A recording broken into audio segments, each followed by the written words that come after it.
Listen, Pictures didn't happen. all that's gone. All that's gone. That's bad evidence. Hey Ryan, are you gonna kick it off? Oh, we already started, man. Go ahead, Guap. Oh, okay. Well then, here we go. He didn't even say nothing. Just throw it on out there. All right. Once again, it's on week 6. Whose man's is this? All right, world. How's everybody doing today? You got us 5 brothers here ready to bring the news to you once again. You got my man, Chi-Town all day. How you doing, brother? Hey man, ain't nothing to it but to do it, baby. Let's get it. That's it. You got my man over here, Jay. What's going on? Hey, what's happening, G? Duke Blue Devils rolling in the tournament, Sweet 16. What up? Don't worry about no damn Duke. What up? Hey, close your mouth when you're talking to me. Let's go. All right, we got my brother over here, Ryan Man 13. What's good? What's going on? Hey, shout out to Elder Scrolls. Hit 30 years. If y'all know about Elder Scrolls, get with it. Skyrim. We won't give a damn about that either. What's that pic you got there? Hey, yo, what is that, G? Hey, shout out to Freaknik, you feel me? Shout hey, man, relax. Say the Freaknik, man. Let me finish with the intros. Hilarious. And we got my brother down here over in the shop, Brother Musa, a.k.a. Boski. What's good, brother? Hey, what's up? What's up? Living. Let's do it. All right. And last but not least, myself, all the way from the 305, KG, a.k.a. King Guap. What it do, y'all? Once again, it's on. Whose man's is this in the building? All right, fellas, we back again for another week, another episode. So what we got today? What's on y'all minds today? I think we can kick off talking about my man Shohei Ohtani, Japanese baseball player. Is that how you say his name? Yeah, that's it.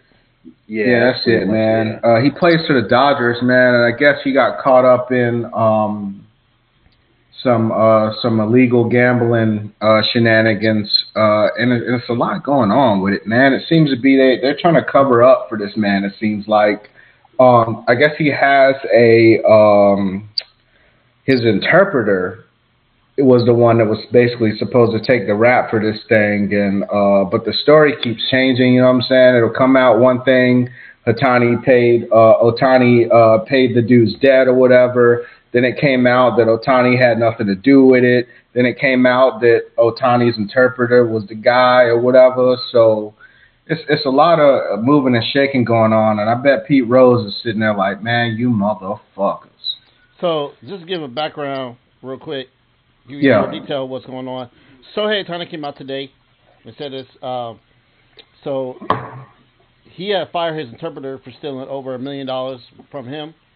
To pay off some gambling debts that was for the interpreter.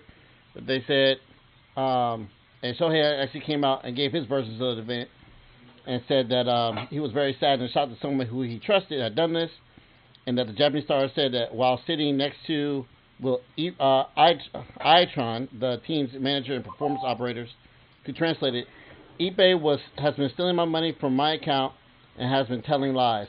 I never bet on sports or have willfully sent money to the bookmaker. So they say he spoke for 12 minutes about the situation. I mean, it's just on the surface, man. It looked kind of iffy, right? Because you got this dude who has access to millions of dollars of your money. Unless, I mean, I guess he's a translator, so maybe he's the one talking to it at the banks and stuff. But still. You don't see that. You don't see that. That don't sound kind of right. Just an interpreter having access to your money like that. Right. So that just sounds. But see, from what I understood, the translator was his best friend type shit too. So there's another wrinkle in that. You know what I'm saying? Like I said, Pete Rose got the right to be pissed the hell off, bro, because. You're not going to tell me that this dude had millions of dollars of his money being gambled away and he didn't know shit about it. Like, come on, bro. That's what we doing? I think Major League Baseball, because, oh, by the way, the dude is a fucking ace, right? Like he's one of them ones in terms of his skill set on, the baseball pitch and all that. This man can not only pitching, he plays the outfield, and the man can crush the ball. Yeah. So he's one of them ones. He's the face of MLB right now. Right. So and I think he's getting those protections, man. Those protections are kicking in, and they trying to cover his ass up. That's what I think. And shouts to Ohtani or whatever. All right, so that's pretty much the gist of that conversation, man. Hey, whatever. So on to the next. What else? Let me say this about that conversation, about that topic. Go ahead, brother. Speak on it. So I heard you guys say that there's no way that it's not believable that he didn't know where those millions of dollars was going. But to play devil's advocate to that argument, how many times have we heard celebrities getting gypped by somebody on their team, whether it was like Steve Harvey? You remember he came out a while ago and said that he thought that his accountant was filing taxes for him, and it turned out that he was just paying himself, and he ended up owing the IRS a huge bill. And right. Listen to what you said, though. Listen to the name, the title you said, accountant. Yeah. But it's not always just accountants. We've had other celebrities come out and say, I tasked this person that was on my team, and they were just stealing from me because I blindly trusted them. I think Shaq even said that too before. But I will say this. That's just to play devil's advocate, but I will say this as well. This is what inevitably was going to happen when they legalized gambling in the sport. They couldn't turn that money down because they saw how much money it was going to make. Yep. But I remember earlier in this NBA season, did you guys remember when the Golden State Warriors were playing somebody, and it was garbage time, and one of the players came in and scored a layup in garbage time, and the camera cut to the Warriors bench because the guy ended up messing up the spread or the over-under or whatever, or the money line, and they were all, it was like Chris Paul, Steph, Draymond, they were all like covering their faces in like shame because they knew the guy, they knew he screwed the bread up. So, and then you look at how these referees are officiating games across all the pro sports. Hockey, I'm not so sure about, but definitely like the MLB, the NFL, and the NBA, there's definitely some very, very, very questionable calls that are being made by these referees where you have to sit up there and say, wait a minute, dude. And then you look at Tim Donaghy, who exposed the NBA years ago. He even went to jail for this shit. He said that they were already gambling on games and making calls based on what they were putting their money up in. So this was inevitable. You legalize gambling because everybody's making all this money. Well, now you opened up the door, and here we go. And Shohei Ohtani probably will not be the last. I think the Toronto Raptors just suspended one of their players today. I forgot his name for gambling. They called him gambling on sports. So we'll have to get to that one later. But Ohtani ain't the end, and it ain't going to be the biggest either. Oh, no. Yeah. Hey, all I know is his interpreter taking the fall right now, man. Man, they have to protect him. He is the face of the league right now. Railroading that man. Man, listen, man. That's a true G right there, a true friend. Man, Mike Vick cousin. That's better than Mike Vick's people, right? Yeah. But Ohtani's the face of the league, man. This is the equivalent of like LeBron damn near getting caught gambling. He is him. Mike Vick he is him. Arrested too? He is him. Yeah, they snitched on him. They got it, but they got it like minimal, some minimal. They told on him. They told on him. Yeah, they rounded him up, but they gave up Mike Vick. One person, his cousin, that snitched on him, said that he was involved in it. It was at his crib, and he was involved in it. He was there, took place in this and that.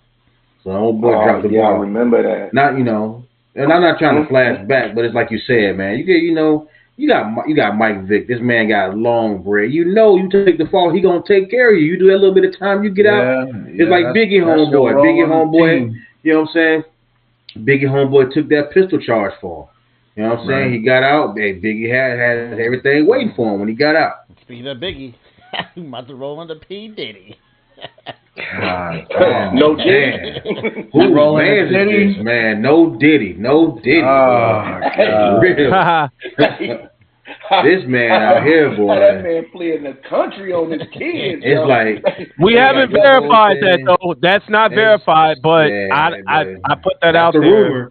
That's That's the the rumor. Purpose But it's like ever since this stuff went down with Cassie, Big man. shoot. That's Hold not on. That man verified. has fled the country. Well, hold on. Hey, hang tight.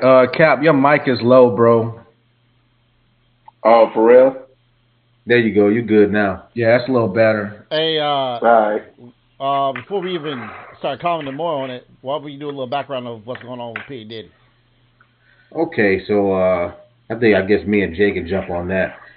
I mean, it all started with this whole Cassie thing, man. It came out when Cassie filed these charges against him in his lawsuit, saying that he did all this stuff to her and whatnot. And instead of just Diddy trying to fight it, man, he just the next day, bam, PayPal, whatever it was, Cash App, whatever, the money was deposited.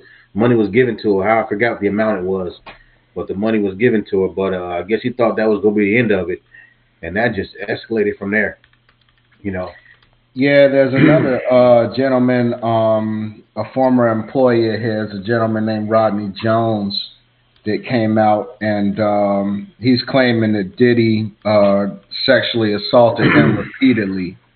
But see, the thing is, from what I understand, DHS, Homeland Security, raided his cribs, man. So to me, I don't know that sexual assault necessarily calls those particular boys to the yard, man. I think he's got some human trafficking or something going on, man. I think what it says is, I'm sorry, I didn't mean to cut you off. No, you got it.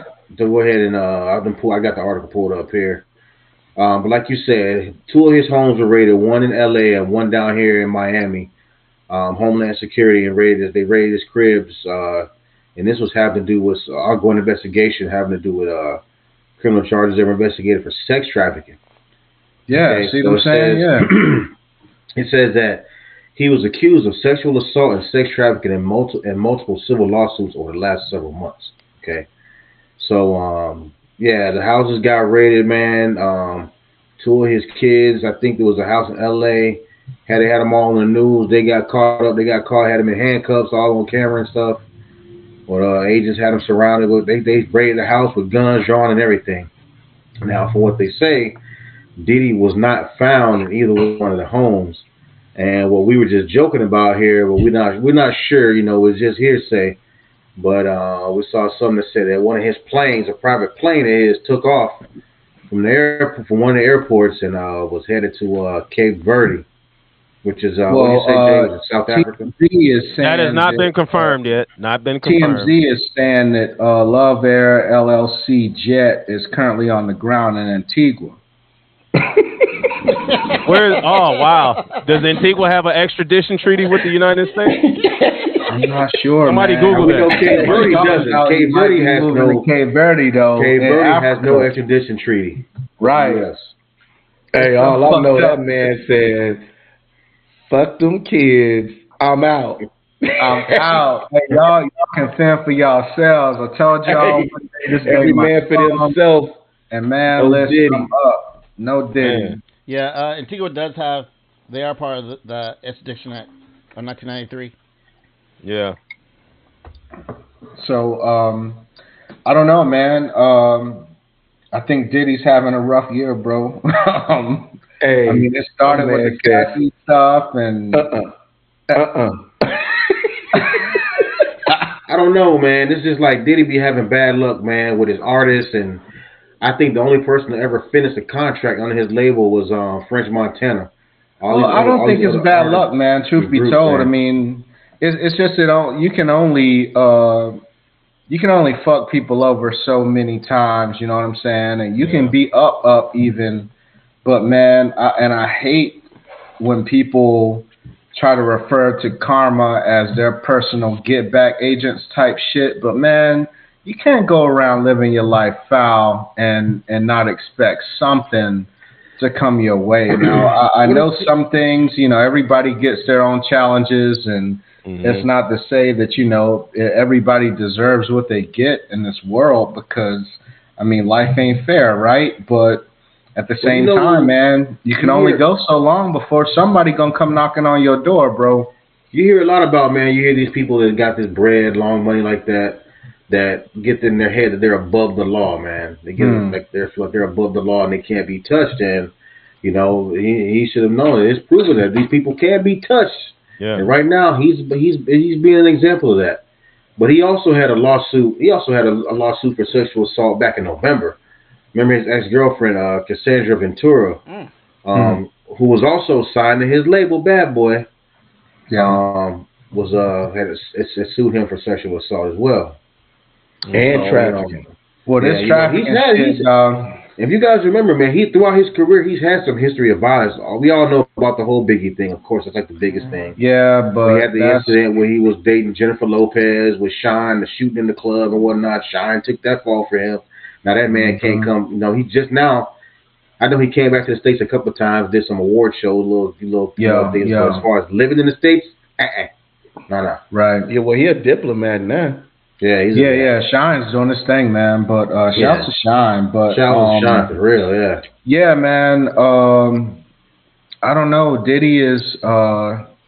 It just seems to be a cloud of shady business around this dude, man. And he always stays up, but it's like all the people and he had great acts, man. Like 112 was an incredible R&B act. You know what I'm saying? He had, Mary was rolling with him for a while, and even a group of little dudes that he had. Day 26, man. Day 26 was all right, man. Hey, we can't forget about your boy, Dylon. What do you do, Cap? Hey, Dylon. Spit hot fire. All day, every day. But yeah, man. I don't know. I mean, Diddy's got the bread, I guess. I mean, whatever. And I know the conspiracy theories are gonna start showing up. Well, they always try to take our black stars down and blah blah blah. Which, I mean, there seems to be a theme rolling with that. But man, Diddy one of them ones, man, that. We've forever heard horror stories about Diddy. Hearing all this stuff, man, it's just coming. There's got to be some kind of truth to it. Yeah, you see all this smoke, man. Go ahead, Bo.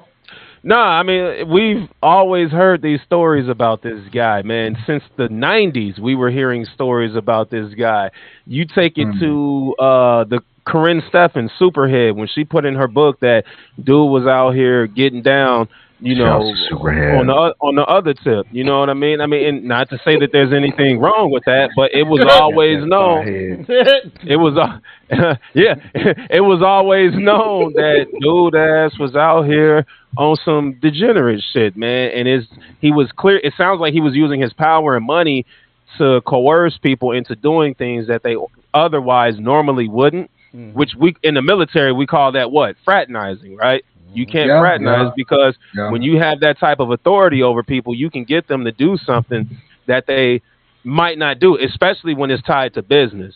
Now, the groupies and all that stuff, no. But when we're talking about people whose careers are dependent on whether or not you want to do business with them and you have the power to make a phone call and blackball somebody from a particular industry, you could just make a phone call and they don't have a career any longer. They're done. Nobody will ever work with them, no matter how hard they try. People will be enticed to do what you want them to do because you have their passion and their career in your hands. You know what I'm saying? That one person to come out and say, look at Tiger Woods. I mean, that's just Tiger Woods. All clubs, and all of a sudden everybody started coming out. Hey, according to Jaguar Wright, man, Diddy had Al B. Sure cousin on his knees, giving him. You doing the bending? Hey, yeah, he had that man doing the bending. He was doing the bending. Hey, said he said he had the power to do it. It just gave him a rush. Like that's wow, crazy.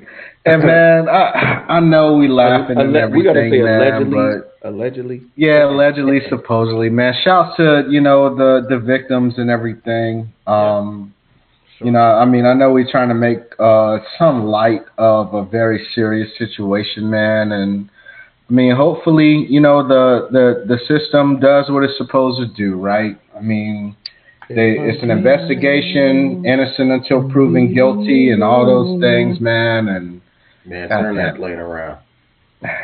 Yeah, man. I mean, I just have to say again, I always say this, like, when you at some point in your life, I guess you're gonna have to stand on your principles, man. And from the looks of it, some of these people did not stand on they didn't stand on their principles and their morals, right? Because they wanted that career so bad. They wanted to be that R&B singer so bad, or that they wanted to get that name association with Diddy or the Diddy cosign so bad that they tolerated shit that they otherwise wouldn't. And so that's basically just saying, like they sold their soul, basically. I mean, I'm not saying you could look at it that way, bro. But see, the thing is, man, Cassie took the fucking check though. So I really hope this has nothing to do with her, because I mean, she took the money, so she should be on shut the fuck up status. Well, no, her lawyer made a comment, man. He made a statement. I saw that shit, man, and he it's was like, just saying, like, I hope that the people involved in this, man, get their just due as far as they're saying this guy's like a predator. Basically, they're saying.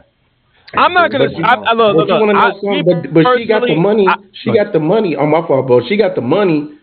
But she also still filed that joint on them, though. But go ahead, Bo. My fault. I personally do. I know the American justice system and the court system is corrupt on so many levels, but I am not a fan of just saying somebody's guilty without them at least having some sort of day. Not saying that they're going to get a fair trial. I know, but I mean, we've been sent off a lot of times with a lot of cases. Just everybody jumping right on it, and it turns out, weeks later after the investigation is done, that things were not true. Yeah. So I just want to be careful in that aspect as well. Because we're covering news topics, and we want to make sure that our credibility isn't shot. One second, man. One second, real quick, just to piggyback on what Bo was saying. No Diddy. I think when it comes to the Puffy situation, that stuff has been out so long, and you've been hearing like rumblings about it throughout his whole tenure about shit that he was doing. So when he settled that quick, some shit had to be true. Because sometimes, like, when people are guilty, they don't want to go through the courts. Man, he cut that. They want to get that shit out quick as possible. And with him, some of that shit was true, and that's what I said. Is like she got paid, and she still dropped that manifesto on his ass. That's why he going through the trafficking shit right now.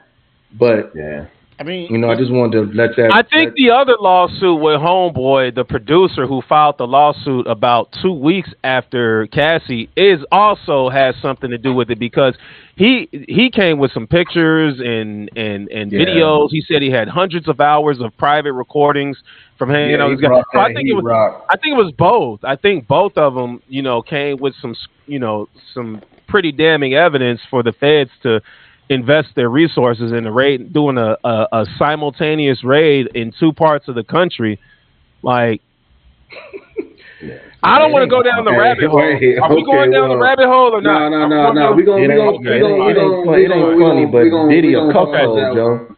We're going to pause this convo, man, because, listen, we already know with everything that's going on, there's going to be more to come here in the next few days, I'm sure. So we can jump back into this. Maybe next week, I'm sure we're going to have something to say about this next week. All right, bet. But, so let's go ahead and move on to the next topic. Ryan, what we got, man? What's next? Hey, let's hit that Nickelodeon while we're here, right? While we talking about old dudes doing foul fucking shit, allegedly, supposedly. What's the background on that? Yeah, Bo, you got the Nick topic. Yeah. You watched the documentary, right? Yes, I just got done. Finished watching it last night. Caught it on Prime. Had to pay $10 for it. We gotta put man. On. So basically, essentially, the rumors that we have heard about Hollywood being a cabal of pedophiles, I'm sure we've all heard these rumors. It seems to be true, because once again we have a story coming out where we have pedophiles in Hollywood, and in particular, they were rampant on the Nickelodeon set. So for all of us millennials that grew up on the Nickelodeon shows, That's So Raven, all that with Kenan and Kel, the Amanda Bynes show, Drake and Josh, all of those, Hi Carly, and these people are superstars now. Ariana Grande and Raven Simone and Kel and Kenan and all of them. There was a guy named Dan Schneider who was the showrunner behind these shows. He's the one that created a lot of them and put them together. And real quick, this is from the documentary Quiet on Set, The Dark Side of Kids TV. Yeah, that's the name of it. Quiet on Set, The Dark Side of Kids TV. Dan Schneider was the showrunner. He created a lot of those shows that I just mentioned.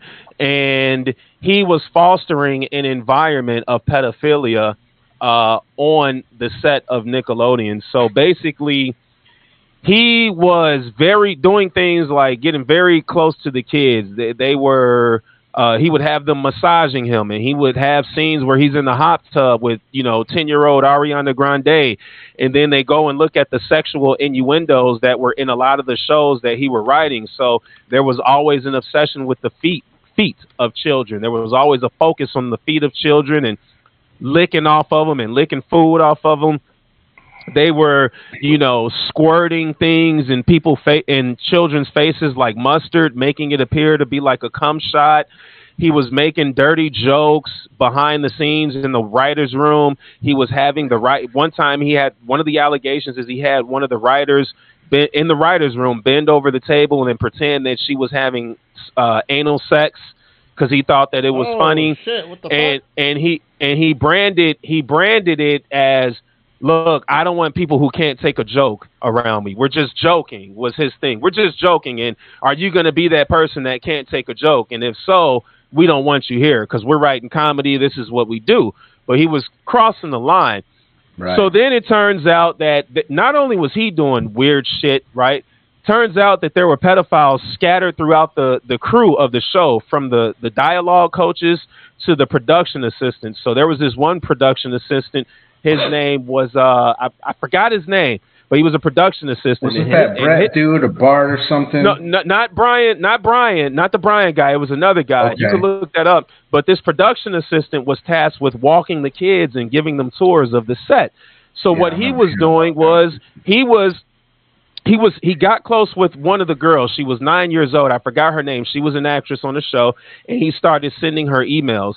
Then the emails became really, really bad, and the mom basically caught one of the emails, and he was masturbating and said that he wanted to send her this picture to let her know that he was thinking about her. And so they called the police on him, and then the police did an investigation. Turns out that this guy was a rampant pedophile. Right? He was a rampant pedophile. Even before he got on with them. This isn't the crazy shit. Oh man. So then there's this guy. There's this dialogue, and I'm giving you guys the quick synopsis. There's this dialogue coach named Brian Peck or Brian Terry. He was the dialogue coach for the Drake and Josh show. Brian Peck. So Brian Peck, Brian Peck. Yes, Brian Peck. He was the dialogue coach for the Drake and Josh show. Drake Bell's father was the one that got him in the show business, and he's the one that got him these roles. They were doing the auditions and all that stuff. So this guy, Brian Peck, ends up getting really uncomfortably close to Drake Bell. He's doing things like touching him on his arm and touching his shoulders. And Drake's father started calling it out. Hey, I don't like that. Drake was in a band. He was in a band, and this guy Brian would drive 2-3 hours to come see him play with all of his friends. And his father was like, I don't like this. So his father starts speaking out against this stuff. These are kids. Yeah, Drake's like 15 at this time. His father starts speaking out against this, and what this piece of shit allegedly does is he then goes and starts getting in Drake's ear, hey, your father's gonna ruin your career, man. He's doing too much, man. He's not gonna, we want to take you places, and your dad's he's getting in the way. He's running the vibe, yeah. And he's turning Drake against his father. So then this Brian Peck guy gets in his mother's ear, because Drake and the father were divorced. So he gets in the mother's ear, hey, this guy's going to ruin your son's career. He doesn't know what he's doing. You need to be the one that, you need to be his manager. So mom comes in. Drake's already on this dude's side. Dad, you're ruining my career, man. You're doing too much. He's 15. He doesn't know, right? Yeah. So effectively, mom gets managerial. She gets tasked with being the manager. The father's out. He can't even come on the sets no more. Mom doesn't know, being stupid as hell, doesn't know what this Brian guy's doing and the father told her, hey, don't let Drake be around Brian. Mom lets Drake be around Brian, starts dropping him off at this Brian guy's home to do dialogue, coaching lessons, and verbatim, Drake Bell says, think of the worst things that you could sexually do to somebody is what this guy was doing to me. Forcible penetration with foreign objects, sodomy, all types of stuff. He said the worst. Yeah, man. So these things are going on, and the only way that it gets found out with Drake is that he's at his girlfriend's house one day, and this Brian guy is calling him up, blowing him up, trying to get a hold of him because they were supposed to go to Disneyland together. He then starts calling the girlfriend's house, blowing it up. Drake answers, steps off to the side. Dude's, where you at? Why aren't you answering my calls? Bugging, he's like, oh, man, I'm, phone conversation over. He's acting like the worst kind of side chick. Yeah, the phone call over. Phone call's over. The mom heard it, pulls Drake in the room and says, what was that about? Why is this 40-year-old man calling you 200 times in a row and now calling you here at my house? Now you got questions. And he says, man, I don't really, it's just weird. I'm trying to distance myself from him. That's what he's telling her. Calls the police. She calls his mom and she calls the police. The police do an investigation, and then the mom didn't want to believe it, and it turns out that this guy really was doing that, and then Drake finally broke down to his mom. They said that this Brian Peck guy was prison pen pals with John Wayne Gacy. He had the letters. He had the letters. He had the letters, and he was proud of the letters. He was showing them off. And for those of you who don't know who John Wayne Gacy is, he's a serial killer from the 70s. He killed 33 boys in Chicago. He used to dress up as a clown and kill little boys. Creepy ass. Had him buried him under this Brian into his wall. Into his wall. In the backyard. This Brian Peck guy was pen pals with John Wayne Gacy. He had the letters. What the fuck, man? Unfucking believable. So he ends up. Hold on, real quick. Let me just stop you for a second. Y'all know this dude Brian Peck was convicted. Now check this out. Back in 2004 for child sexual abuse. Yep. Was only sentenced to 16 months. 16 months. He only got 16 months. Which means he probably did like 4 good behavior, probation for the rest type shit. Yes. Yep. God damn, man. Yeah. So basically, and you remember Corey Feldman, before the Me Too movement happened, was going on a press tour, and he was calling these people out, and he was saying, "I signed these NDAs." Look like the Coreys and shit. Like they do. Kind of remind me of the Coreys. Yeah, they do. Shit. And he was like, "I signed the NDA, so I can't name names, but I'm working on getting out of the NDAs right now." And then the Me Too movement kicked off. Mm-hmm. You know what I mean? And he was saying that the number one issue in Hollywood right now with children is pedophilia in Hollywood. He said it's rampant. I was surrounded by them. They're everywhere.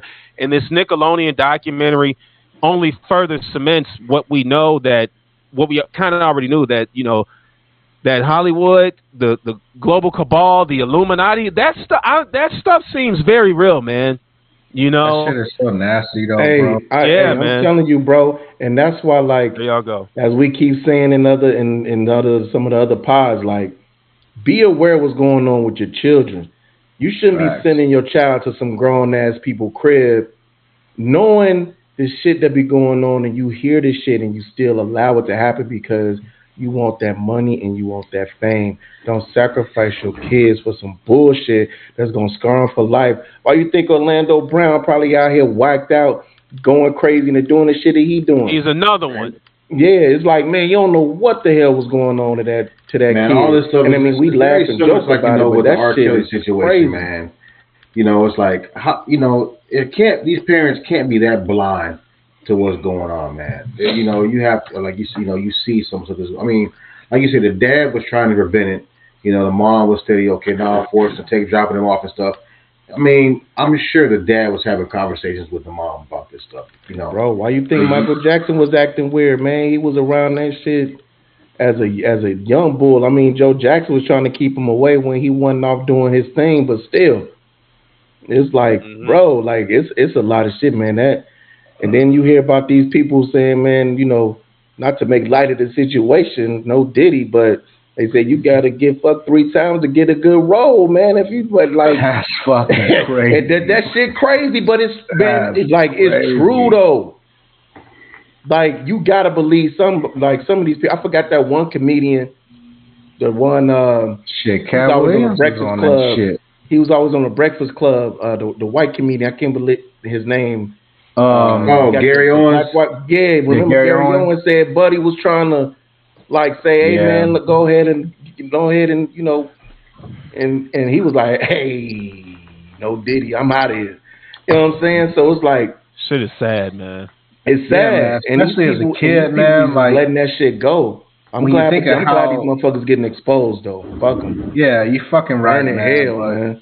But it's a business, you know what I'm saying? Like these kids are working hard as fuck, and that was another thing that they were talking about in the documentary. It wasn't just the sexual abuse stuff. I mean, that was the coup de grace, but they were saying just the hours and stuff and the amount of time that these kids had to put in. They were being overworked. They were being underfed.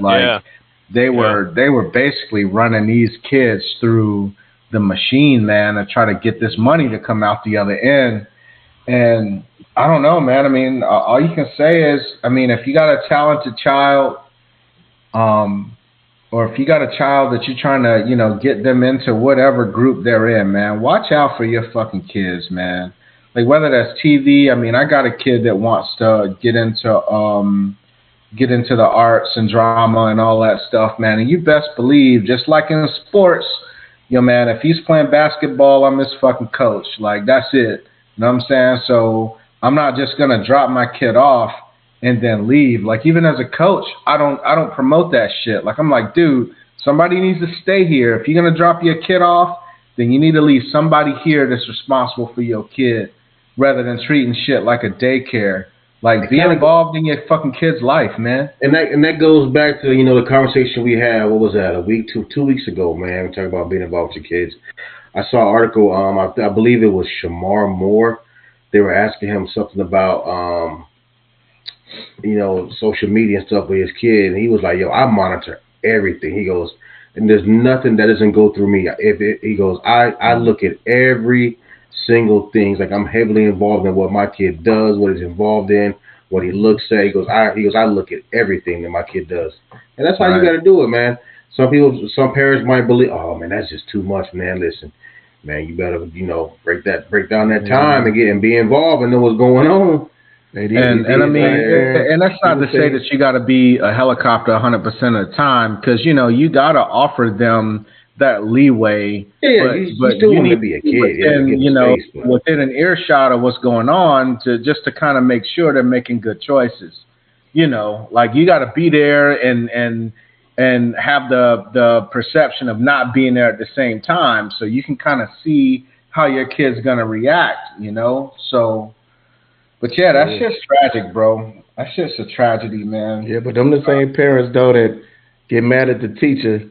Saying why my kid failing, motherfucker. You could go right on the app and look at their grades. Like, man, get your shit together. Yeah, it's a lot different from when we went to school, bringing home progress reports. Nah, you can go right online and see everything that's going on. Yep. Be waiting at home for that mail.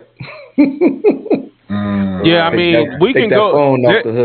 There's rabbit holes for this topic that I don't know if we're going to go into while we're live, but I'm sure you guys, if you can imagine, when we get to talking about the who's, And the Let's talk about the who's and what's then. Nah, we ain't gonna talk about the who's. Man, we can't do that right now. That's pod, don't we pod, man. Whose fucking mans is this? Ain't really nobody yet. Like, we can get canceled now and rebrand this shit. Like, Right. I'm not.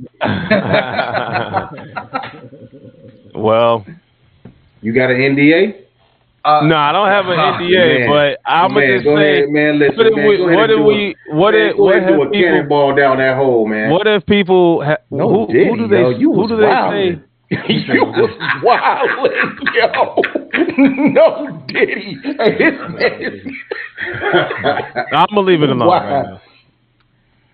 I'm gonna leave it alone. But on the real though, the thing that people won't say, I'll fucking say it. Fuck it.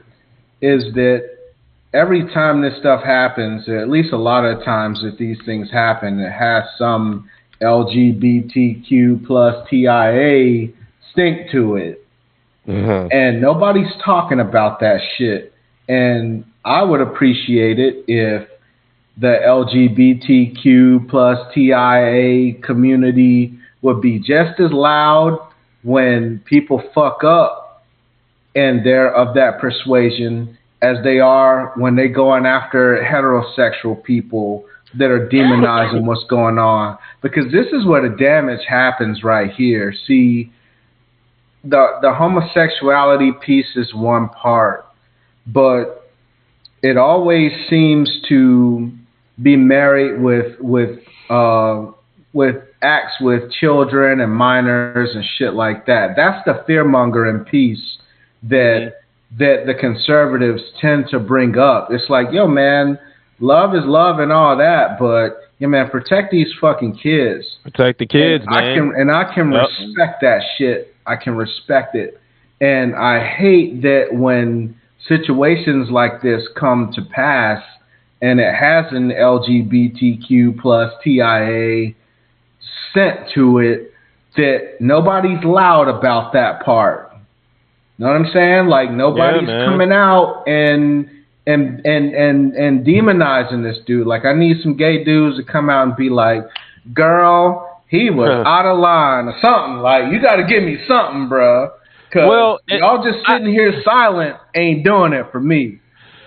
I mean, this documentary did you ain't just like come that. out. You want me to do it again? Girl. Yeah, the documentary. Whose man's is this? Yeah, whose man's is this? The documentary just came out less than a week ago. It came out March 19th.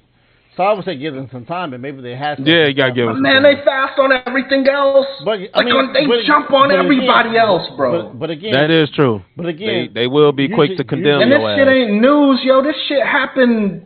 The documentary is new. Well, it's new but yo, man, this shit ain't new. It's new to me. All this is new to me. 100%. I'm talking about the idea that kids on these sets and the Hollywood. I get what you're saying. No, I 100% get what you're saying.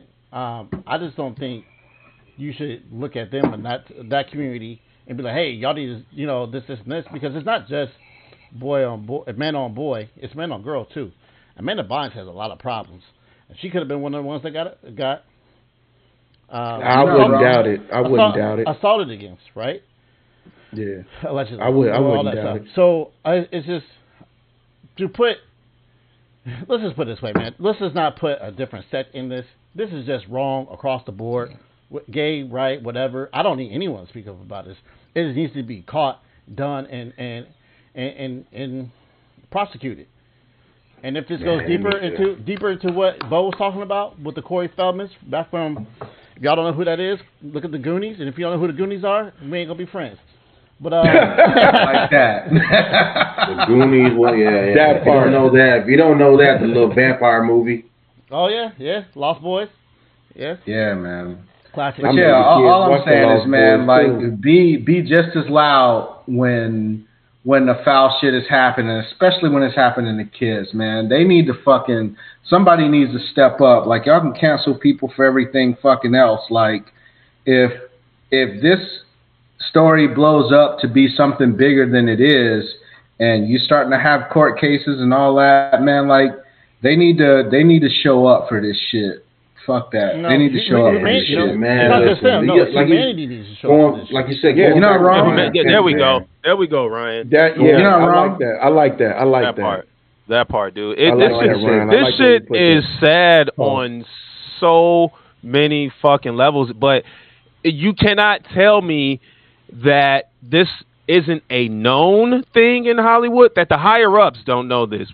I'm talking about the studio executives. Oh, they know. They should not be shielded from this. This has to go but the thing is, when you start going up to the studio executives, you are touching some very powerful people, and you're touching money. You're probably going to end up touching politicians too, because all these people are connected in that club, in the 1%. And for those reasons, I think that they give us, a sacrificial lamb here and there, like the Weinsteins and the R. Kellys and the Dan Schneider. So we not really, the Diddy. So we're not really looking at the grand scheme of things, man. But they clearly knew. I think everybody on the set knew this as well, from the cameramen, but they didn't want to lose their jobs. And once again, like we were talking about with the Diddy situation, at some point, you're going to have to stand on something, I guess, in life, and definitely in morals life. Especially if you have kids, and you see this going on. Like, what does that say about you, man? If you got kids and you see this stuff going on and you don't say nothing.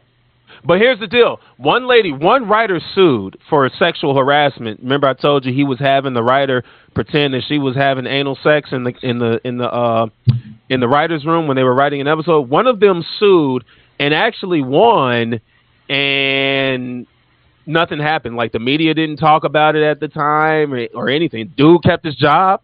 He kept his job. He was kept on Nickelodeon. Is that really a win in that situation? I mean, she did something. She did something. It's not a win, but at least you do have those that speak out. You just don't hear about the shit, and they quick to tuck some shit under the bed, and sweep it under the rug. And so, yeah, man. But there are people that do. They said this dude had Ariana Grande at 15 years old. Said made her wear a bikini, feeling uncomfortable. Yeah. And whatnot. So she had emotional scars from that stuff. They had her trying to squeeze juice out of a potato. Yeah. Juice out of a potato in a sexual manner. Like, you use the potato in a sexual manner. Yeah. Bro, that's fucking sick. Yeah. Oh, these were the innuendos. Like, that was a scene in one of her shows. She grabbed this potato and she's kind of looked like she's giving it a hand job. But to children, they're not picking up on that. And then one of the writers said that, like, one time, here's the thing. So the character Penelope Taint. So I guess in certain dialect slang, I never heard this, but the last name Taint is the area between your balls and your ass. Yeah, you don't know what a taint is? I did not know that. I did not know that. You know what Gooch was? I know Gooch. Man, grow up, bro. What the fuck? I don't know Taint. I never heard Taint. I know Gooch. Grow up, brother. I know Gooch, but Taint, I never heard that. But look, Penelope Taint was the last name of one of the characters that I think Amanda Bynes was playing. And he told the writers, I'm naming it Taint to, as that part. Yeah. But when he got in front of the executives, one of the executives was like, Taint, are you referring to? And he was like, oh, no. Why would I do that? I mean, like, taint, like, something's tainted. And they just let it ride. And it got on TV. And these are the innuendos that were going into 8-year-olds that were watching, the audiences. You know what I mean? Think about that. Mm-hmm. All the innuendos that your young mind is picking up, is seeing.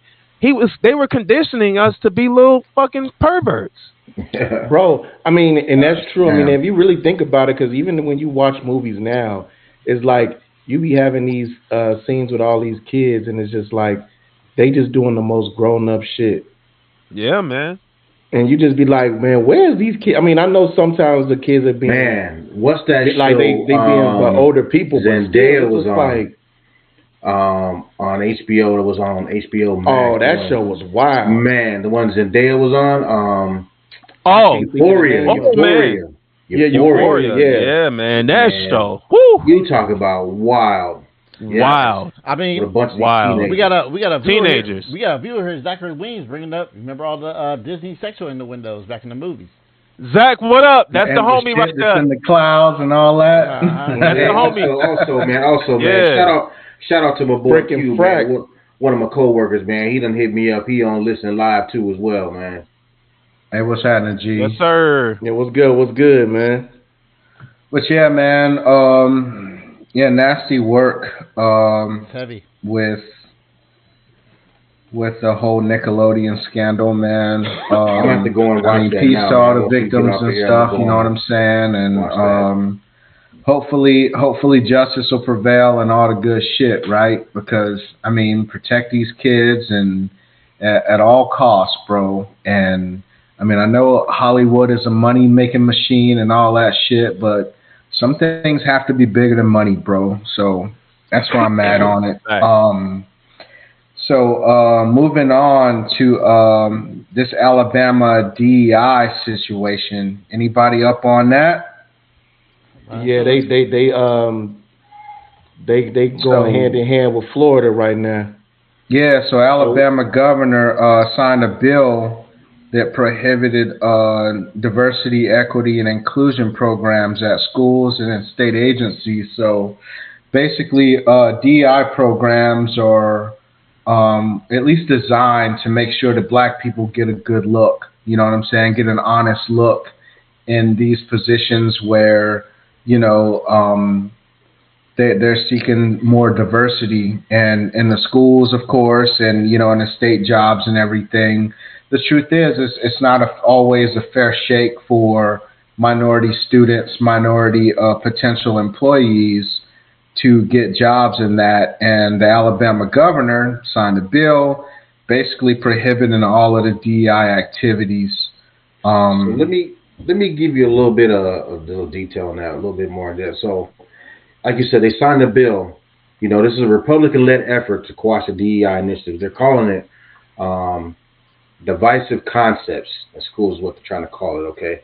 But so if it becomes a law, this new law, what it will do is impose restrictions around what they call the 8 divisive concepts dealing with race and personal identity, okay?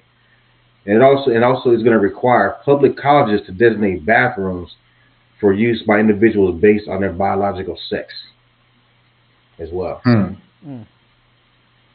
Well, the NAACP president and CEO Derek Johnson basically claimed that the ongoing assault on diversity, equity, and inclusion is part of an anti-black agenda that seeks to revert our nation back to a time where black students and teachers were denied adequate access to the classroom.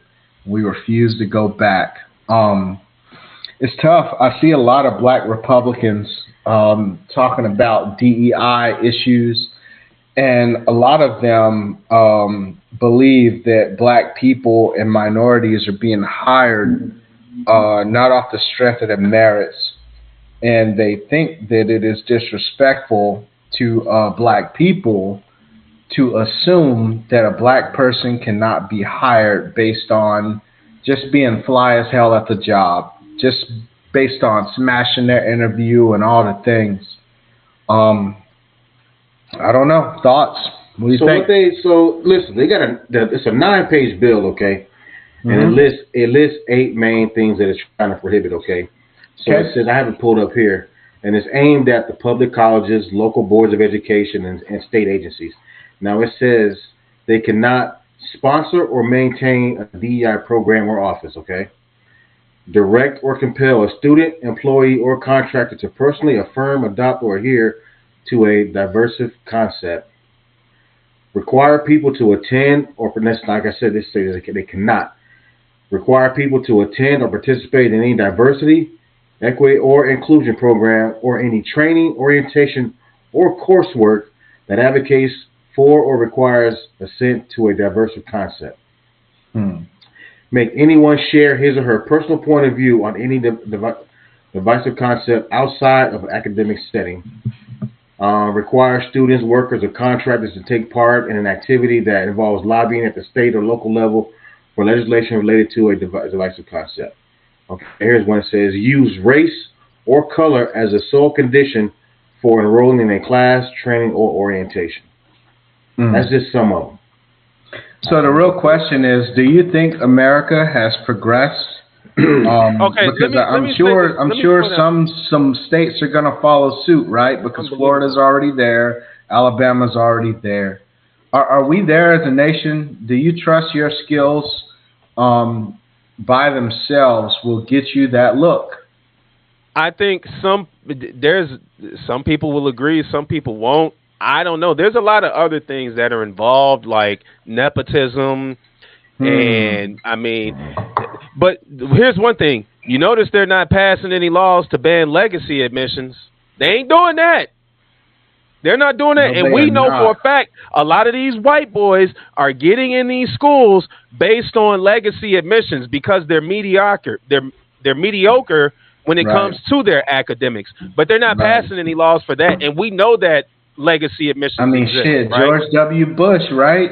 I mean, this dude exactly. was a key fucking student. Exactly. And when he got into Yale or something. And that just shows you how much of a grift this is, man. If you really cared about qualifications, the one thing that you would be passing laws is, hey, dude, you guys are not getting in this school based on your daddy and how much money he got or their name, because we want to associate with the Bush name or whatever name it is, right?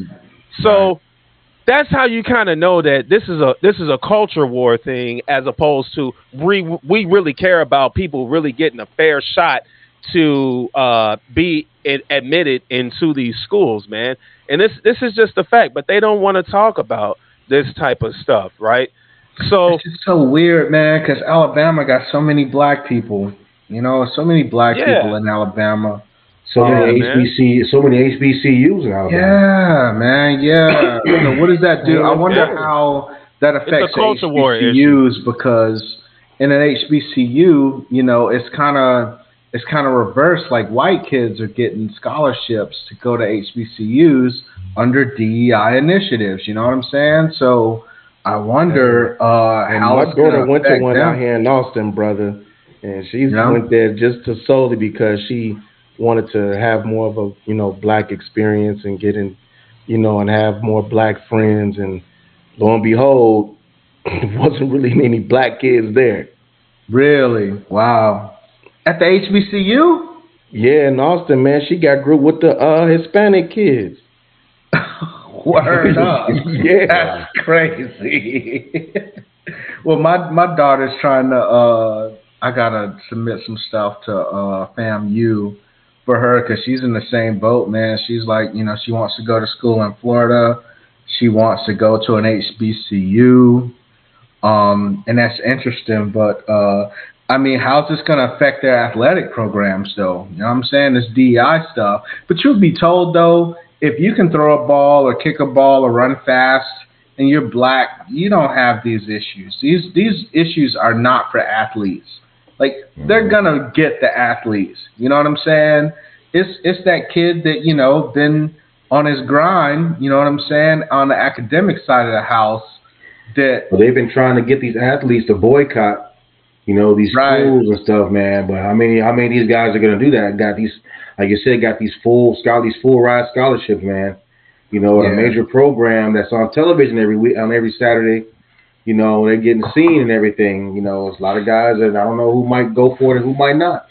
Yeah, but see, and that's the thing, man. Like, black people very seldomly get on the same page, man, and it's so unfortunate. Like, we don't use our power as, we don't unify and use the power we could have as a group. You know what I'm saying? Man, and just talking about. I mean, we could, dude. Like, we could if all those athletes got together and banded together to help out, these academic students, then you could see some results. But we haven't got to the root of this thing, though. Do the black people still need that kind of help, though? Do we still need that kind of help?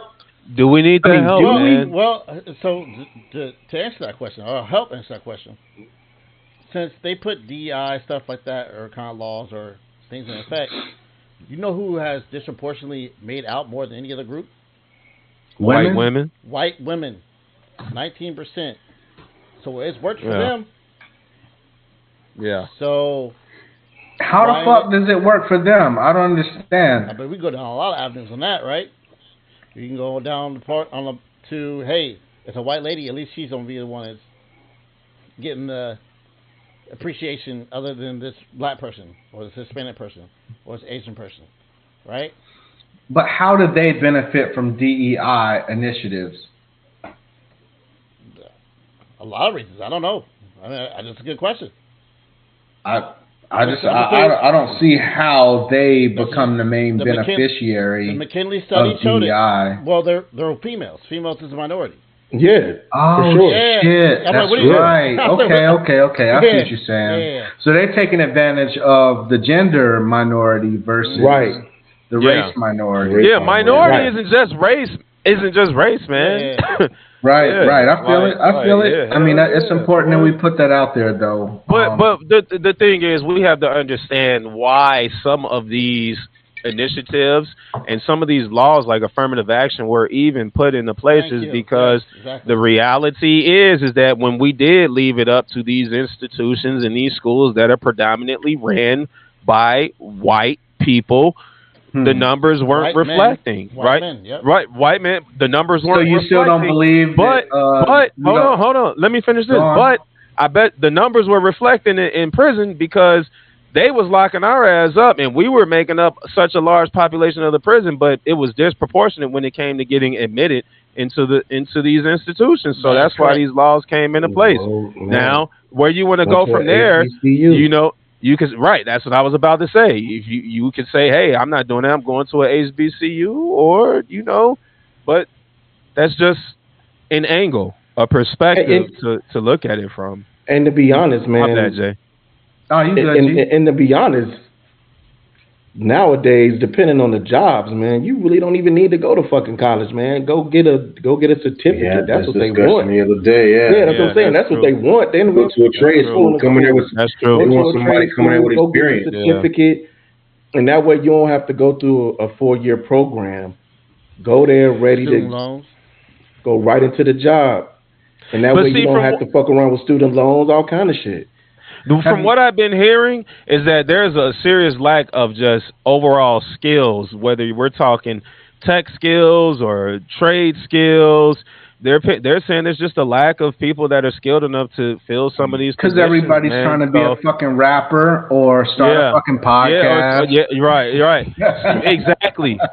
So when you think about it like that, to answer your question, I'm gonna say maybe, like, if you are skilled enough, you probably would not have a problem getting some of these promotions and jobs or whatever, because there's just a lack of overall skilled people, because our culture is changing into the podcast, YouTube. Well, so you think you can non-traditional income? Well, a lot of non-traditional income. Hold on, a lot of that is not coming from the podcast. That's a good point. A lot of things that drive that to be in that kind of society is automation. Oh, yeah. Automation, and the fact that in AI now, which we've talked about in the past, I'm telling you, it's just gonna. Man, I saw a fucking machine. It was a made machine for a hotel room. The fucking machine came in the bathroom, cleaned the bathroom up, replaced the toilet paper, all that. What? The machine made the fucking bed. Shut up. Like, hey, y'all in trouble, bro. Y'all in trouble. Man, did I tell y'all? Miami downtown, they got the little robots riding around delivering food. Huh? Damn. Deliveries. I'm telling you, man. I walked in front of the thing. It stopped, and it stopped until it was just stopped right in front of me. I was standing. It wouldn't move. Damn. And then I moved out of the way. Just you better have moved before he beamed your ass. Hey, but when I was in Chicago, when I was at Chicago, but when I last came up there, when I was staying at that one downtown. Yeah. And I ordered my food. A robot came to the door and brought me my food. Oh, what? Yeah, that's right. Remember I showed you, Bo? Yeah. You got a video. On my TV, it said that it was, on my TV, it was saying that the robot is approaching your door. It rang the doorbell. And then I opened it. It came in, opened the top, put the shit on the little table. And wait, the robot put the food on the table? That's nuts. Yes, bro. Come on, man. That's fucking crazy. And that's the same shit we were seeing in CES. I was showing y'all that the robots can map your whole crib and start doing all kind of shit. It's serious, bro. But yeah, we don't way off subject on that. But yeah, automation AI, man. Yeah, that's another topic for another day. I think it's drove. Yeah, we're getting off the topic a little bit. Because you already know where that shit come from, that smut. But I don't know who listening today, so we'll. Wow. Hey, shout out to VPN, yo. You wow, but yeah, man. Crazy, man. Crazy. But yeah, man, I don't know, bro. I really don't know. Because I feel like this fight ain't even about me necessarily. You know what I'm saying? I'm too old for this shit. Like, I already got a pension coming in.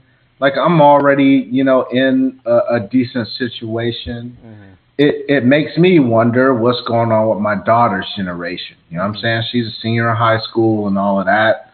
And a lot of these kids really they're so far removed from the overt racism that we had to deal with. At least some of us that are my age had to deal with, man, that it's just a different ball game for them. You know what I'm saying? Like, I don't know that the young student cares about DEI. I think the young student believes that, yo, man, I can get in on my merits. Man, and let me see on that. I think that is a compilation of things coming down that include getting, talking about Black history, getting rid of that. And thanks, Florida. Morgan Freeman didn't like Black History Month. The destruction of the word woke. Them trying to make what critical race theory is negative actually is. And I think that's a lot of that whitewashing, white underline, that's now being fed into these kids, not just through schools, but just through society. I mean, it hits us too. We get whitewashed with it, and we just let this shit happen. How so, though? Like, where are you seeing whitewashing happening in your age demographic? In my age demographic, I mean, it's just, I would say, I have to go back to these books, man. We get rid of these books, and you know what it is? Here's the thing, man. A lot of people don't want to admit this. And I think we should back to this community more than any other community because they're making change happen. Let's go back to your LGBTQIA community, right? It always seems that they're making things happen. But now they're the ones getting marginally attacked over and over again, right? How come we ain't stepping in and saying, yo, let's help these dudes out because these actually know how to get things done. They're pushing laws for these people. We're not, and you know what I'm saying? We over here just sitting in the background.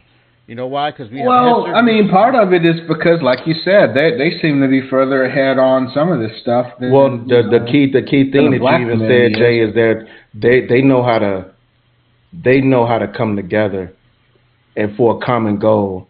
And when we start trying to get together for a common goal, people start being stupid, and then nobody even really knows what that goal is anymore. I mean, look what happened to the Black Lives Matter movement. You know what I'm saying? Who started prime example.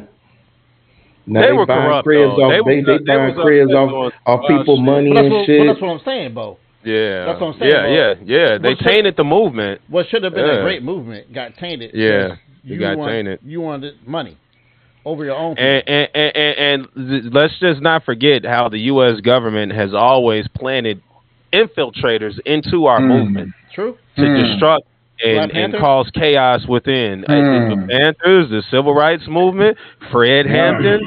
Shout out to Oakland for all my Oakland people up in here. Yeah, well, yeah. My bad. I just wanted to throw that out there. No, you're right. But that's what I'm saying. But that's what I'm saying when it comes to the common goal. You got first, like you said, the plants, and then, like I said, the goal. It starts to get distorted to where everybody is trying to use that goal for their own agenda, and then the message gets distorted because we can't all be on one accord. And then you start having internal fights against us, and then all of a sudden it's like it just dissipates because as the voices starts spreading out in different directions, now is less loud. Well, not that it dissipates. It's just that the main focus of what it is about gets overshadowed by that's what I mean. Nonsense that somebody else done did. Out here taking the money and buying houses and all this other crap. So and that's what I mean by the voices is it starts to become not so loud because it gets overshadowed and everything start going in different. The direction, you start being in too many directions on what's going on, and that kind of hurts the common goal for us. And we always speak about that crab in the barrel mentality when it comes to our own people. Yeah. But you know, this topic was very heavy, man. A lot of information, a lot of inputs and opinions, man, that we put out there and what we know of. But due to network and time restraints, let's slide on to the next topic. I hate to get out of this because it's such a good conversation. But I feel it, man. We gotta jump into something else. Well, shit, man. Let's stay racy then. I mean, we're already racy. Let's talk Kyle Rittenhouse, man. He was, I want to say, he was at the University of Memphis, and they hired him on a paid gig to come in and speak for 30 minutes. But the students were prepared, so there was some protesting surrounding his ability to speak at this particular venue from the students. And once he got on stage, they asked him some specific questions about, it's a gentleman named, what's his name? Charlie Kirk. So a gentleman named Charlie Kirk, and this guy has latched on to the Rittenhouse story. Everybody knows back in 2020, Kyle Rittenhouse crossed state borders to, protect the property of individuals during some riots and that. And he shot a couple people dead, and he's an asshole for that. But anyway, they basically questioned him on this Charlie Kirk guy's his stances and his past. Say again? Charlie Kirk, man, that guy. Yeah. If you don't know about Charlie Kirk, man, look him up. He has some interesting things to say about black people in the past, and they basically questioned Rittenhouse because he's an asshole. But Kirk had kind of attached himself to the Rittenhouse movement, blah blah blah. And the students asked him on the spot, like, well, do you think the things that he's saying is racist? And they basically ushered Rittenhouse off the stage quite abruptly because he was caught up. You know what I'm saying? It's like, shouts to the students for showing up prepared to ask questions. When it comes to these right-wingers or any wingers really speaking on college stages, and the students saying, no, you can't come here, whether it's Candace Owens or whoever. You know what I'm saying? Like, let them show up. Let them speak their opinion, but you be prepared to combat their ideas with ideas. You know what I'm saying? Like, you need to show up ready, and I appreciate these students showing up ready. They showed up with facts, and they put the kid on the spot. Like, hey, man, well, do you think this is racist or not? And he's basically like, yo, man, I'm not going to answer that. And, yo, man, my time is up. Thanks, bye. And they pushed him on off the stage or whatever. But it's unfortunate to me that, these dudes, they'll take the notoriety and the fame and the money that comes with a racist agenda, but they won't fucking own it. And I hate that Rittenhouse didn't take the opportunity to even speak out against it. You know what I'm saying? If you're really against it, against the ideas that this Charlie Kirk guy has put out there, and which basically shit on black people left and right, then you should be able to say that. You should be able to come out and say, yo, man, yeah, that is racist, but I'm not about that. I believe in, the Second Amendment and all the other talking points you want to get out. You know what I'm saying? But they caught him up, man, and he could not refute the idea that these were racist sentiments, and it just galvanized him as a racist to me. But I don't know. Y'all got anything on that? I just gonna say, man, before Bo goes, I'm just gonna be short and sweet. No Diddy. Sweet ass. Oh, Diddy. I'm just gonna say, man, he taking the page out of my man. I ain't gonna say my man's no Diddy. Trump book, man. Just ride the fence, baby. You know what I'm saying? Just ride the fence, because you don't want to upset either or. You know, either or on either side of the fence, man. So it's just like, that's what it is, man. That's bullshit, though, man. Because again, these motherfuckers are letting this money affect their ability to reason for humanity, bro. Like, the root of all evil. you can call some shit wrong. Like you don't have to be, you don't have to disagree with everything that the person said. But again, man, these dudes are very specific on Charlie Kirk. They're very specific about the commentary that this guy's put out about black people.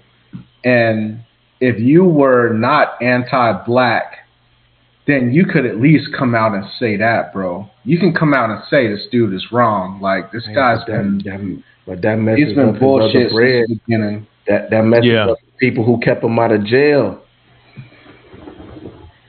But go ahead, Bo, man. What you was gonna say? Why the hell? What do you think you're gonna get when you invite Kyle Rittenhouse to a damn school? I mean, at the end of the day, man. So like, y'all gonna open you opening up the door for this type of time. You know what I mean? So just. I don't know. What was the point of them having this guy come, knowing what he has hanging over his head?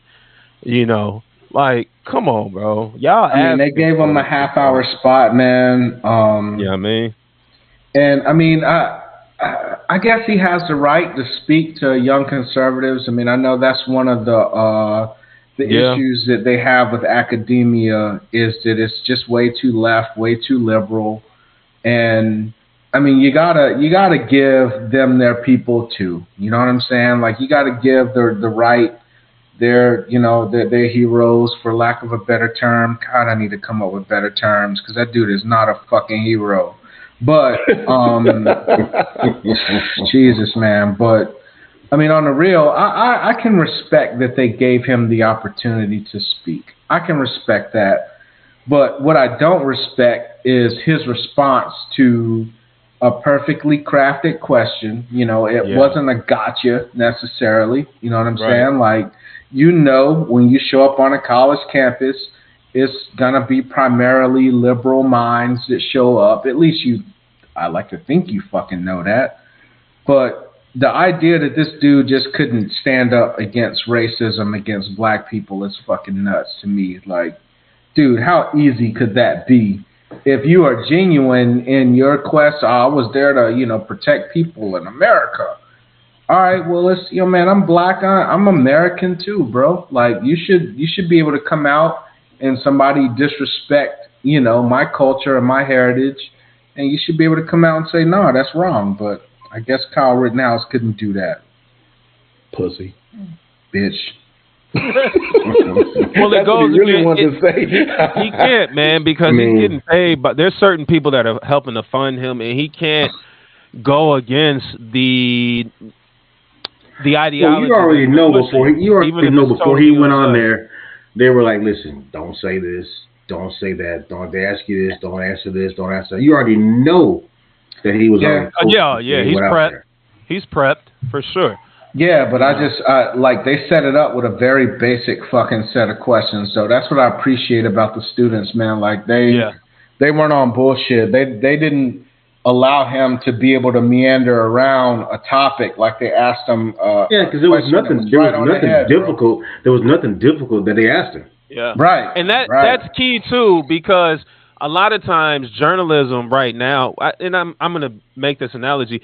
That's what our journalists do, and that's part of the reason why it's so convoluted right now, because we have journalists that are out here looking for gotcha moments instead of actually getting, having dialogue and getting answers. So the way that they framed that question, it was like, yo, man, like there wasn't anything offensive, or there wasn't anything there was no, we're trying to push a certain narrative on you.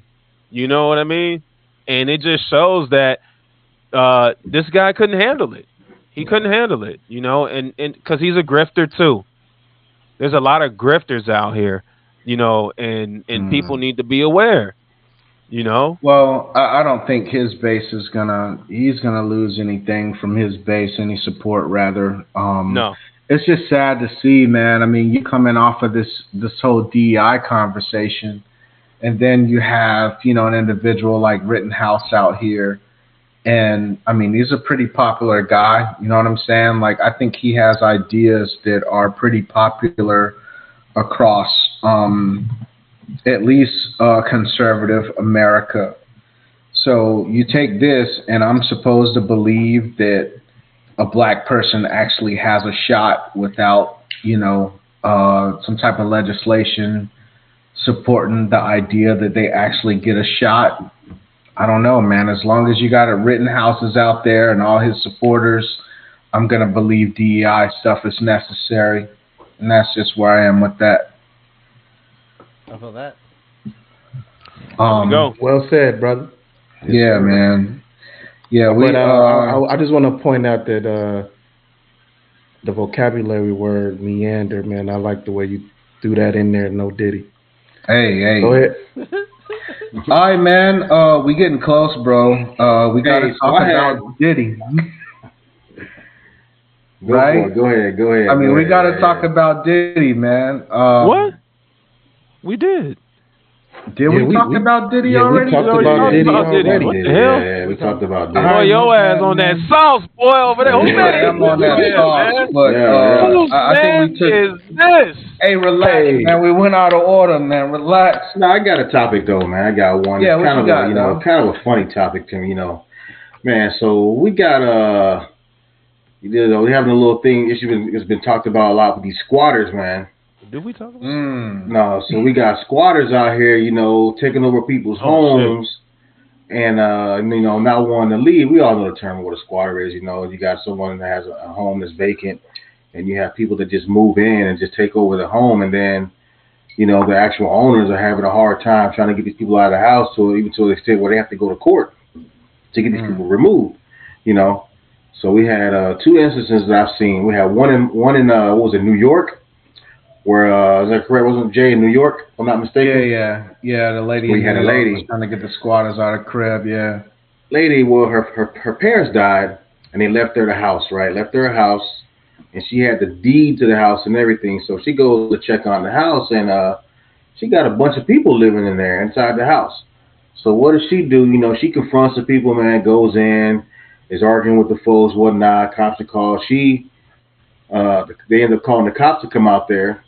And, police get involved, and they're trying to get, I think they got 2 of the people out of there that only been in the house a couple of days. They removed them from the house, But she goes to where she's telling them, I'm going to change the locks. So the police tell her, and remind you, like I said, this lady owns the house. She has the deed to the house. She tells them, I'm going to change the locks.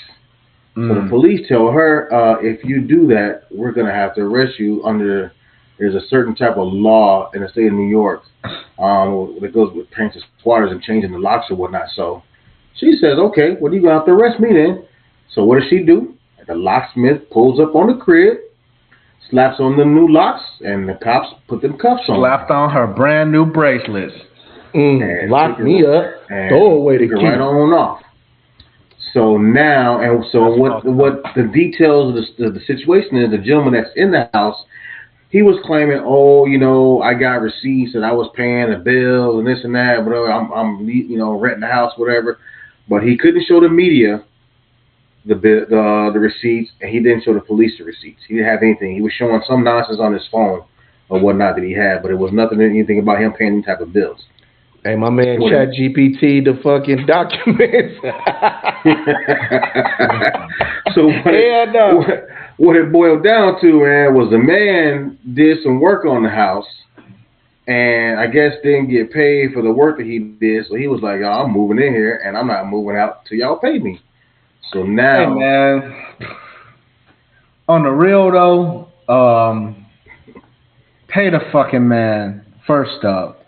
If the man did honest work for you, you hired the man to do a job, then you need to fucking square up with that man and pay him first up. True that. I don't appreciate as a homeowner, man, multi-time homeowner type shit. I've had tenants and all this shit. Man, that squatter shit scares the fuck out of me, bro. I ain't gonna lie. Man, like, crazy. That squatter shit is crazy. The idea if they move in there, you gotta go to court. Crib. Yeah. And it's not for free. Like, you don't go to court. It's not on no child support shit. Like, you fill out this simple paper. No, dude, you got to hire a lawyer for this shit. It's horrible, man. And, who you gonna man, I mean, I know it's hard times out here. You're going to go to jail for forcibly. Hold on before we continue, though. Pause. So check this out. So that's New York, but out in L.A., they on some different type of shit, but they ain't playing no games out there in L.A. So L.A. got them squatters out there, boy. They got them guys get sick packing. So they had a situation where it was a house out in L.A. It had some squatters, boy, and the home inspectors came out there. Home inspectors changed the locks, and they came out there, boy, with a little squad called the Squatter Squad. You know, they came out there like the X-Men. You know what I mean? Cleaning their ass up out of there. And got them cats right up out of there, legally removing them from the property. The squat control. And I guess the Squatter Squad has been around, I think, since like 2018, they said. Something like that. We've been out here, going out here and give these squatters by these people's houses and stuff, man. Squad busters. So LA out there, they ain't playing no games out there in LA, boy. They got the X-Men, a.k.a. the Squatter Squad. You know, they come out there with, with the S on their chest. You know what I mean? Oh no, man! I'm not trying to fight no fucking crackheads. I know that shit. Well, fuck that. Get some mace. Man, what? They got all the energy in the world, man. Like, you can slam a crackhead around, dude, and they just keep bouncing back up. It's like, bam! You got a mace dumped you on his neck. Right. Nah, man. Man, I think the squatting and all this, squat's rough. It's just. I mean, imagine somebody standing in your fucking crib for free. But I'm saying, like, I think a lot of this, it goes back to how we take care of our mental health and people with mental health issues and homeless people that have addiction issues. Because a lot of times those are the squatters, right? I can't speak on that. I don't know, to be honest. I don't know, to be honest, but that a lot of times that's what you hear, right? Sometimes, you know what I mean? Yes, the law definitely needs to be changed, for sure. For sure. It's the fact they need to start taking this shit more fucking serious and start worrying about sending money to all these other places and all this other unnecessary bullshit and worry about the real, true pandemics, epidemics that's going on here. Like mental health, these, the pill popping and shit and all the other shit that's going on, man. It's just like they need to take them shits more serious. That can go back to another term that's got distorted: defund the police. That was never. That was never like get rid of the police shit. You know what I'm saying? Like they did in a couple fucking Oregon or whatever the fuck they was doing. But it was. Hold on, man. Let me make a point real quick. That was when initially the term came out, was to fund these other entities, whether it be mental health people, CDCs take care of the kids, drug rehab institutions, because they have cops doing all three, if not 4, 10 times their jobs that they can't handle anyway. You know what I'm saying? And doing all these. And now you're militarizing them too by giving them all these tanks and shit. Defund that shit and fund it into the entities that will help make the society better. That's what that term came from. Anyway, go ahead, Watt. Nah, Ryan, I hear what you're saying. It's kind of tough for me to agree with a lot of that, especially with me dealing with law enforcement. I deal with law enforcement on a daily basis, but I get what you. I mean, I understand about defunding the police. I don't think it was a whole movement to really just take the police out of the situation, but provide better training for the officers that are doing the job. That too. That are doing the job. Yeah, I think that's what the whole premise behind that was to provide better training. But what's their job? Their job is supposed to be law enforcement. Now you guys. Yes. I have a friend who's a cop, right? Was a cop, and he's going out here. He has to take care of homeless people. He has to take care of people that have mental health issues and all this other stuff. He's up and down. As far as. But remember, as a police officer, you're a public servant. Right, I understand that, but there's other entities out there that do those jobs better and are specifically trained for those jobs. So why don't we fund those people? And again, I'm not saying take the money away from the police.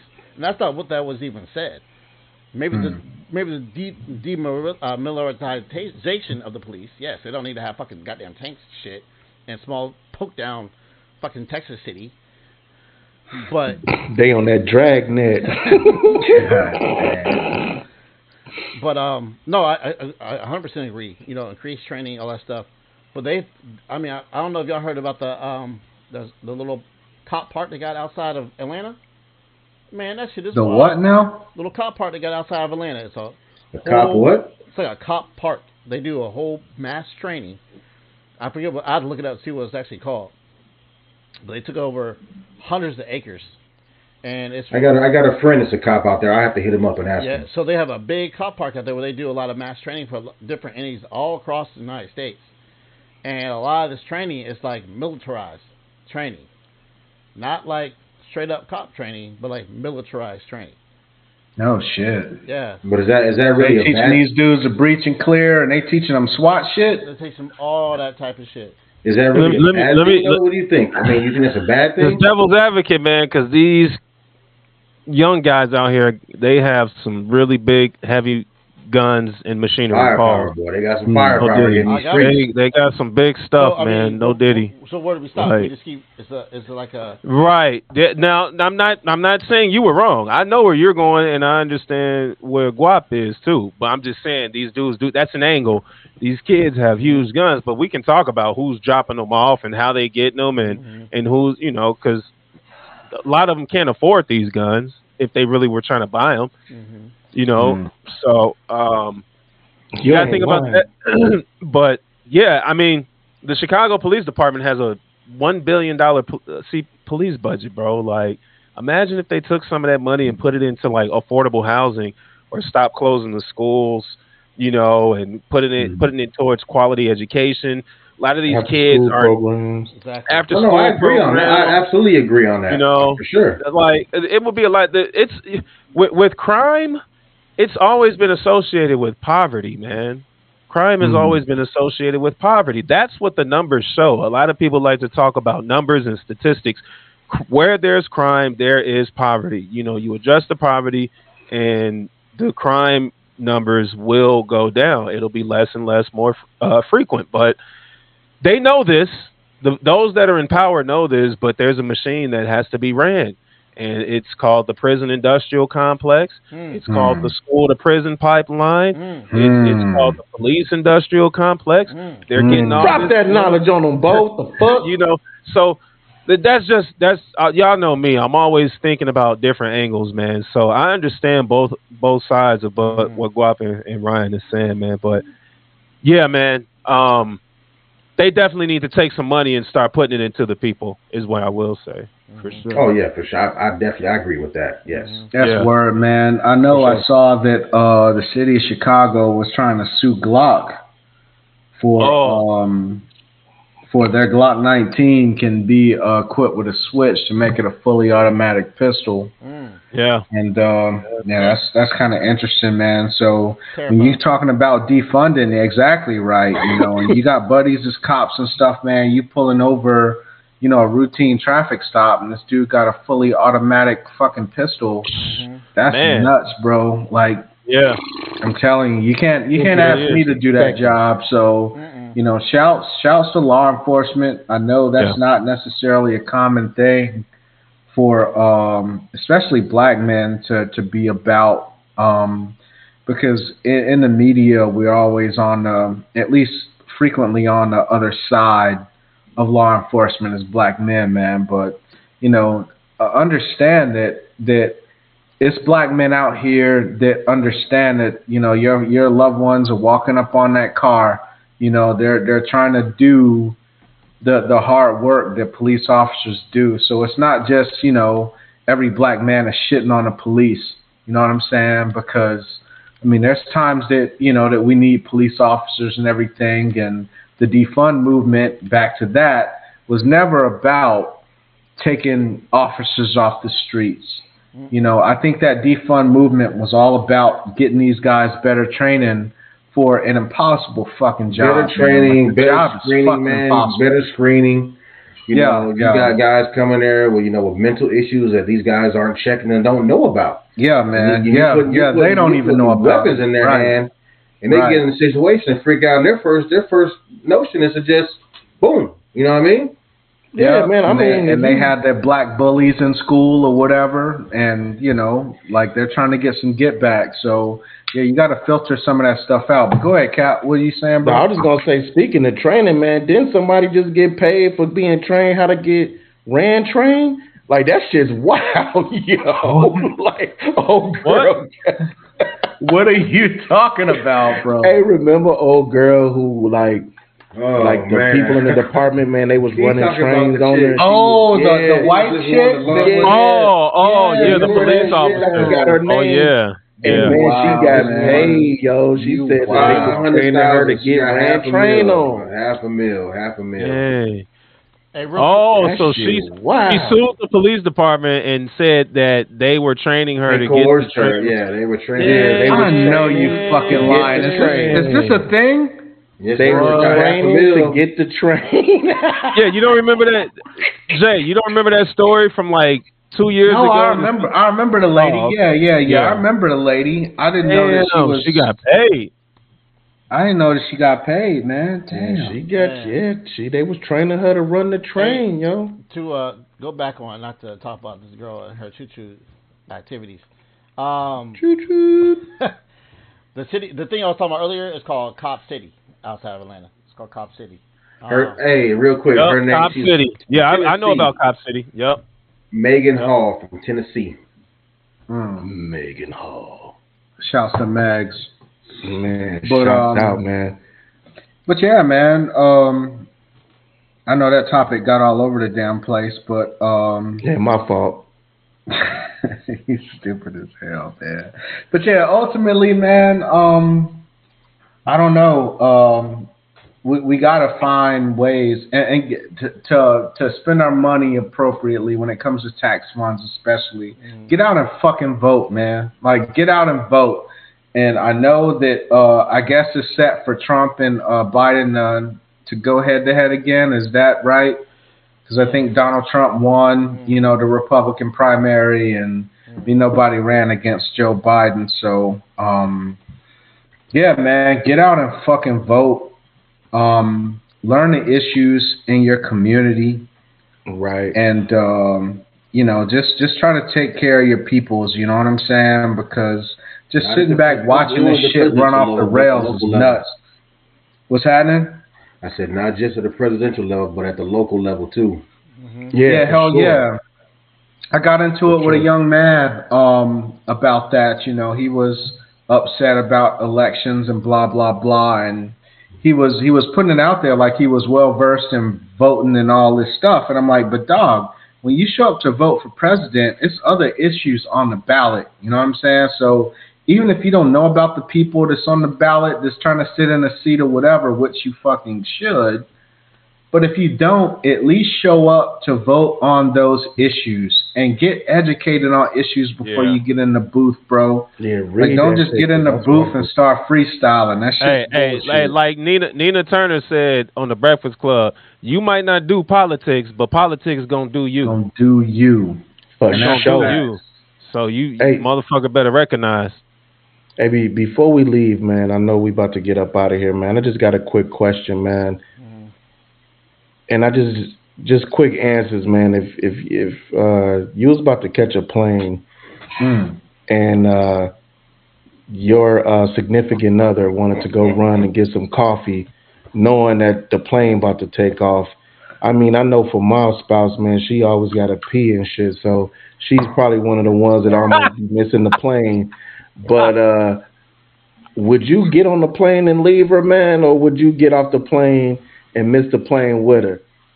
We're gonna miss the plane, but I'm gonna be pissed. We're gonna miss the plane, Bo? Just like that. You're missing the plane. Yeah. She gonna feel it. We're gonna miss the plane, but she gonna feel it. Oh, you missing the plane too, Guap? You missing the plane?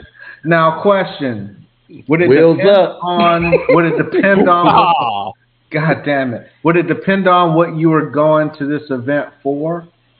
Where are we going? You know what I'm saying? What am I doing? Like if it was right, would that even matter? First off, let me say this. It wouldn't even come to that situation because if I know a plane about to take off, she's about to get some coffee, her ass is gonna have to bite that bullet and get her ass on that plane. She can get that coffee when we land. Yeah, but she left though. We're not talking about that. We're talking about she left. She went and got the coffee. It wouldn't even come to that. I can't talk about that. No, fuck that. That's what we're talking about though. That's what we're talking about. I'm leaving her ass. You leaving her? I can't really speak on that. Ryan ain't leaving. Hey, listen. He's talking shit. Listen. Let that be a wrestling event. So you leaving her and the kids at the terminal? Where the fuck you going? Why? Listen,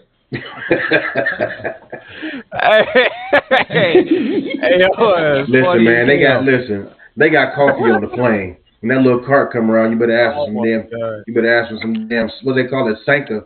Hey, go down here in Miami, it's Cuban coffee. He's trying to be politically correct and shit. Wheels up. Fuck it. Wheels up. Wheels up. You leaving her? Wheels up. You leaving her? We talking big shit. Man, hey, wheels up. Not only leaving her? Not only am I leaving her, but I'm using that second seat to put my feet up. Hey, that's what I'm saying. Hey, now I ain't got to worry about nobody falling asleep on me, man. The crowd in my space, man. So wheels you chilling? Go get that. All right, man. Hey, listen, viewers. Hey, listen, y'all. On that last subject, man. On any of the subjects, go in the comments, man. Like I said, like, share, subscribe. Go in the comments. Tell us what you think. You know, if you got anything for us, let us know. You know, if you got a question for us, put it out there. If you like what we're doing, put it out there. If you don't like what we're doing, put it out there. But just let us know. All right, again, like, share, subscribe. Whose Mans is this? Monday nights on YouTube, all right? All right, fellas, another good show, another good week. All right, so, all right, world, we signing off. That's it for us tonight. Shout out to that young boy, that freak. There you go. Man. Shout out to Freak Geek. Shout out to Freak